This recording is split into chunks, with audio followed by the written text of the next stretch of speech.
मैं हूं Sumit Hiranandani. I am co founder at Hiranandani properties. I think जब से हमने करियर स्टार्ट किया into real estate we have been close working with legacy group.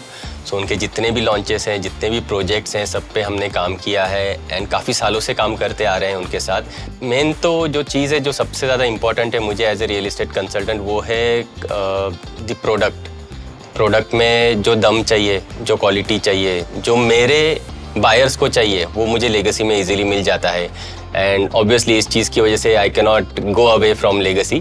तो लेगेसी ग्रुप में जो मेरे बायर्स का जो रिक्वायरमेंट रहता है वो बहुत इजीली फुलफिल होता है। सेकेंडली वैल्यू एडिशन कहीं ना कहीं ज़्यादा मिलता है when we bring a buyer to Legacy Group. जैसे फॉर एग्जांपल मैं कहूँ तो यहाँ पे सेमी फर्निश्ड फ्लैट्स देते हैं।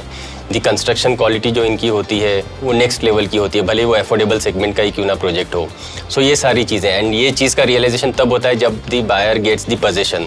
तो हमने पोजीशन भी देखा है हमारे ही बायर्स का, जब उन्होंने लेगेसी में पोजीशन लिया है तो दी नेक्स्ट लेवल ऑफ हैप्पीनेस जो हमने देखा है उनमें and next level of quality they can deliver, what ever they can deliver, वो लोग अपने होम बायर्स को वो देना चाहते हैं। तो उस पर्सपेक्टिव से अगर देखा जाए तो काफ़ी कुछ चीज़ें हैं जो लेगेसी एक होम बायर के लिए लेके आता है। मैंने जैसे बताया कि मेरे क्लाइंट्स की रिक्वायरमेंट बहुत इजीली फुलफिल हो पा रही है लेगेसी ग्रुप के साथ एंड डेफिनेटली मैं जितना कंट्रीब्यूट कर पा रहा हूँ उतना ही वो लोग मेरे से क्लोजली एसोसिएटेड है। जितने भी लॉन्चेस वो लोग ला रहे हैं, अपकमिंग लॉन्चेस हैं, वहाँ पे कहीं ना कहीं एक फीडबैक लिया जाता है, कहीं ना कहीं सक्सेस पार्टीज़ हम लोग साथ में सेलिब्रेट करते हैं और भी जो भी चीज़ें हैं उनमें हम डिस्कशंस में इन्वॉल्व होते हैं। यू कैन से कि हम internal part of legacy feel करते हैं बिकॉज इतनी सारी चीज़ें हमारे साथ डिस्कशन की जाती है।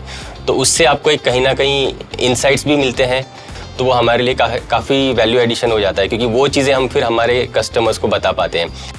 एक तो इनका है कि अभी पुणे वेस्ट में हर लोकेशन पे विजिबिलिटी है।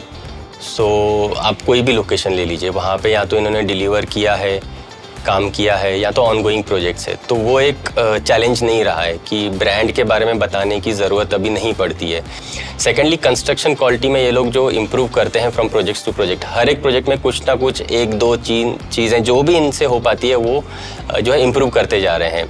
मतलब दो डेवलपर्स के बीच में अगर मैं कोई प्रोडक्ट चूज़ करूँगा तो एज ए एंड यूज़र अगर मुझे ये चीज़ें पता है तो I will definitely go with a builder who is giving me value addition. इस तरीके की थॉट प्रोसेस रखता है, इस तरीके के इम्प्लीमेंटेशंस वो रखता है, तो उसको मैं डेफिनेटली चूज़ करूँगा। मेरे बायर्स भी उसी तरीके से फिर चूज़ कर पाते हैं, मैं उनको उस तरीके से गाइड कर पाता हूँ। As a real estate consultant मुझे बहुत सारी चीज़ें पता होनी चाहिए, तभी जाके मैं अपने कस्टमर्स को बता पाऊँगा एंड तभी जाके कस्टमर्स ट्रस्ट रख के उस चीज़ को ख़रीदते हैं एंड पोजीशन के बाद जब वो उस चीज़ को फील करते हैं they again come back to me कि आपकी वजह से मैंने ऐसा प्रोडक्ट लिया, हालांकि बनाया मैंने नहीं, but still they are thankful to me as well.